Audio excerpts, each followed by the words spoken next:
Shamarka fuunee daawwattoota fi hordoftoota keenyaa akkam jirtu nageenya rabbii bakkuma isin jirtanitti isin irraa jiraatu jecha ejmirraa oduu yeroo kana qabannee isiniif dhiyaannee jirra.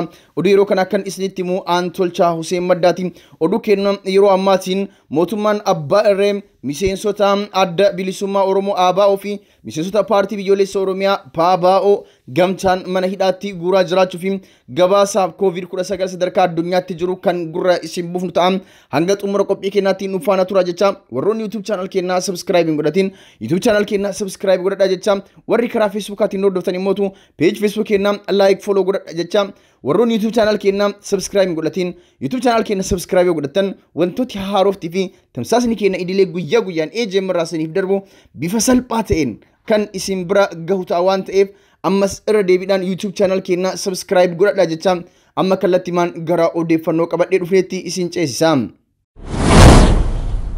Mootummaan abbaa irree Itoophiyaa Dr. Abiy Ahmedin durfamuun miseensota paartii mormitoota jumlaan mana hidhaatti guuraa jiraachuun irra deddeebi'eetti dhagahamaa jira. Akkuma torbaan lama sadiin darban ragaa wajji isiniif gabaasaa turre mootummaan abbaa irree miseensota paartii adda bilisummaa Oromoo akkasuma miseensota paartii biyyoolessa Oromiyaa akkasuma miseensota paartii koongirensii federaalawaa Oromoo irratti xiyyeeffatee mana hidhaatti guuraa jira. Hogganaan adda bilisummaa Oromoo obbo Daawud Ibsaa, hogganaan paartii biyyoolessa Oromiyaa Birgeedar Jeneraal Kamal Galchuu, hogganaan paartii koongirensii federaalawaa Oromoo obbo Mararaa Guddinaas yeroo gara yerootti mootummaan waan kana akka dhaabuu fi dirree dimokiraasii Itoophiyaatti bal'ate jedhamee akka dhugoomsu akkasuma dirree kana keessatti wal morkiin siyaasaa nagaan akka gaggeeffamu mootummaa gaafataniyyuu mootummaan gaafii isaanii kana biyyeetti dabaluudhaan akka waa hin dhagahiniitti miseensota isaanii kana jalaa hidhaati jira. Bifuma kanaan labsii yeroo muddamaatti dahatanii mormitoota hidhuun itti fufee jira. Guyyaa kaleessaa Harargee Bahaa magaalaa Baabbilee keessatti Ahmad Damee nama jedhamu bakka bu'aa paartii ABO fi Umar Addee kan jedhamu qaadhimamaa paartii PABO hidhaniit jiru. Godina Harargee Bahaa magaalaa Baabbilee keessatti miseensotaa fi deeggartoota akkasuma kaadhimamtoota paartii ABO fi paartii PABO mana hidhaatti guuraa jiru. Oduun guyyaa kaleessaa Harargee Bahaa magaalaa Baabbilee irraa nu dhaqqabde akka ibsutti Ahmad Damee miseensa adda bilisummaa Oromoo kan ta'ee fi akkasuma Umar Addee qaadhimamaa paartii PABO kan ta'e badii tokkoon alatti osuma isaan waa tokkollee hin balleessin qabaniitiin gara mana hidhaatti geessuun dhagahameet jira. Mootummaan abbaa irree Itoophiyaa Dr. Abiy Ahmedin durfamu badii tokkoon alatti miseensotaa fi hoggantoota paartii sadarkaa aanaa fi sadarkaa godinaatti jiran mana hidhaatti guuraa jiraachuun bor maal akka godhu deemu ammarraa tilmaamuun nama hin dhibu. Kanaaf paartileen siyaasaa Oromoo hundi bakka tokkotti dhufanii tokkummaa uummatanii mootummaa abbaa irree kana waloo yoo irratti hin qabsaahin tokkoon miseensota paartilee kanneen mana hidhaatti guuramuun isaa shakkii hin qabu. Kanaaf paartileen siyaasa Oromoo kun bakka tokkotti walitti deebi'anii gamtaan mootummaa abbaa irree Minilik lammaffaa kana aangoo irraa darbuudhaan mirga uummata Oromoo kan barootaaf sarbame kana kabachiisuu akka qaban uummanni yeroo gara yerootti gaafataa jira. Haa ta'u garuu paartileen siyaasaa kun maaliif tokko ta'uu akka dadhaban ammallee sabatti gaafii guddaa ta'ee jira. Yeroo darbee paartiin biyyoolessa Oromiyaa Birgeedar Jeneraal Kamal Galchuutiin durfamu gamtaa ijaaruudhaan ABO fi KFO'dhaan tokko taanee mootummaa kana irratti qabsoofna jedhee yaamicha dhiyeessuun ni yaadatama. ABO fi KFO'nis yaamicha PABO'n taasiseef kana awwaatanii gamtaa ijaaruudhaaf waliin dubbii eegalanii turan. Garuu gamtaan sun hanga ammaatti osoo hin milkaahin karaatti rarra'ee hafeet jira. Jidduu kanatti mootummaan abbaa irree wal dhabbii gamtaa keessatti uumame kana fayyadamuudhaan miseensota paartilee kanneen sadiin lafarraa mana hidhaatti haxaayaa jira. Yeroo kun yeroo paartileen sadiin kun tokko itti ta'anii mootummaa abbaa irree farraa Oromoo fi Oromummaa ta'e kanarratti qabsaa'anidha. Paartileen kunniin sadiin tokko ta'anii yoo hin qabsaahin jalqaba kan badan isaan akka tahe sabni yeroo gara yerootti isaan gorsaa turuyyuu isaan garuu ammallee tokko ta'uudhaaf wanti isaan danqe maal akka tahe nuuf hin galle. Paartileen sadiin kunniin tokko ta'anii ofis kabachiisanii miseensota isaaniitis kabachiisanii uummata isaaniitis kabachiisuu akka qaban yeroo gara yerootti hawaasni yaamicha dhiyeessaa tureet jira. Paartileen sadiin kunis ammas yaamicha sabaa kana dhageeffataniitiin tokko ta'anii mootummaa kana dura dhaabbachuudhaan mirga biyya isaanii mirga saba isaanii kabachiisuu akka qaban nus ergaa uummata kana gama paartilee kanneenitti dabarsina. Mootummaan abbaa irree Dr. Abiy Ahmad miseensota paartilee qofa osoo hin tahin aadaa, duudhaa, seenaa, falaasama sirna gadaa uummata Oromoo balleessaati jira.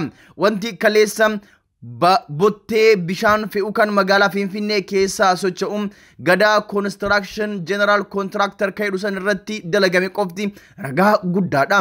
ODP'n maqaa O jettu ta Oromummaa himattu ofirraa balleessuudhaan bilxiginnaatti uf jijjiiruun mootummaan kun hangam Oromummaa balleessuudhaaf ija sabboonummaa jaamsuuf akka socho'aa jiru nu agarsiisa. Kanaaf wanti irra deebinee dhaabnu paartileen sadiin kun tokko ta'anii mirga uummata Oromoo kabachiisuudhaan hiree murteeffannaa uummata Oromoo kabachiisanii riippaabilikan gadaa Oromiyaa ijaaruudhaan biyya Oromoo ijaaranii Oromoon akka walaba bahu gochuu yookaan hin dandeenye taate haalli jireenyaa of duraa baay'ee yaaddeessaadha. Mootummaan abbaa irree Dr. Abiy Ahmediin durfamu yeroo gara yerootti tarkaanfii fudhanna jedhee dhaadatuun isaas ni mul'ata. Kanaaf falli jiru tokko ta'anii mootummaa kana dura dhaabbachuudha jechuudhaan yeroo gara yerootti sabni gorsee jira. Paartileen kunniinis yaamicha sabaa kanaa dhagaanii tokko ta'uun akka gadi bahan abdii guutuu qabna. Daawwattoota keenya kanatti aansuudhaan gabaasa COVID-19 sadarkaa addunyaatti jiru kan gurra isin buufnu ta'a. Hanga yeroo gabaasa kana qindeeffannutti addunyaa kanarratti namoonni miliyoona 4,300 fi 40,058 vaayirasii koronaatiin qabamuun isaanii mirkanaa'ee jira. Namoota miliyoona 4,300 fi 40,058 kana keessaa immoo namni 200,000 fi 92 fi 800 fi 16 du'aan addunyaa kanarraa darbaniiti jiru. Namoota miliyoona 4 fi 300 fi 40,058 kana keessaa namoonni miliyoona 1 fi 600 fi 21 fi 55 dhibee kanarraa fayyuu danda'aniiti jiru. Dhibeen kun guyyaa gara guyyaatti dabaluu malee hir'achaa hin jiru. Waan nama gaddisiisu hanga ammaatti dhibeen kun immootu dawaa argachuun dhabuu isaa yaaddoo guddaa addunyaatti uumeeti jira. Biyya keenyattis dhukkubni kun haalaan babal'ataa jira. Giddugaleessa bahaa kanattis nama hedduu miidhaa jira. Waan nama gaddisiisu namooti hedduun of eeggannoo isaanii isa duraa irra laaffisaa jiraachuunis ni mul'ata. Garuu dhibichi haala saffisa ta'een ammas dabalaat jira.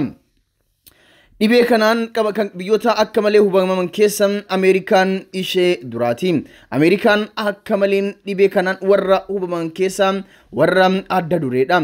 Ameerikaa keessatti namoonni dhibee kanaan qabaman nama miliyoona 1,486 fi 26 yoo ta'an guyyaa kaleessaa qofa hanga yeroo gabaasa kana qindeeffannutti namni Ameerikaa keessatti guyyaa tokko qofa keessatti nama 22,000 fi 800 fi 2tu qabame. Akkasumaan gaammaatitti Ameerikaa keessatti namoonni dhibee kanaan du'an nama 83 gahaniiti jiru. Biyya Ispeenitti nama 200,000 fi 69 fi 500 fi 20tu dhibee kanaan qabame. Hanga yeroo gabaasa kana qindeeffannutti biyya Ispeen keessatti guyyaa tokko qofa keessatti namni 1,000 fi 300 fi 77 dhibee kanaan haarayatti qabamee jira guyyaa tokko qofa keessatti. Akkasuma walumaa galatti biyya Ispeen keessatti hanga ammaa namni koronaa vaayirasiin du'e nama 26,000 fi 900 fi 20 qaqqabu gabaasni dhaabbata fayyaa addunyaa ni mul'isa. Biyyi Raashiyaa duraan homaa hin jettuyyuu garuu amma saffisni namoota dhibee kanaan qabamanii akka malee dabalaati jira. Raashiyaan guyyoota afran darban guyyatti nama 10,000 dhibee kanaan dabalaati jira. Hanga yeroo gabaasa kana qindeeffannuttis guyyaa kaleessaa qofa Raashiyaatti nama 10,899 dhibee kanaan qabame. Waliigalaan Raashiyaa keessatti namni dhibee kanaan qabame nama 200,000 fi 32,000 fi 243 yoo gahu namni dhibee kanaan du'e immoo nama 2,000 fi 116 ta'uun beekame. Biyya Ingiliiz keessatti namni dhibee kanaan qabame nama 200,000 fi 26,000 fi 463 yoo ta'u namni dhibee kanaan du'e nama 32,000 fi 692.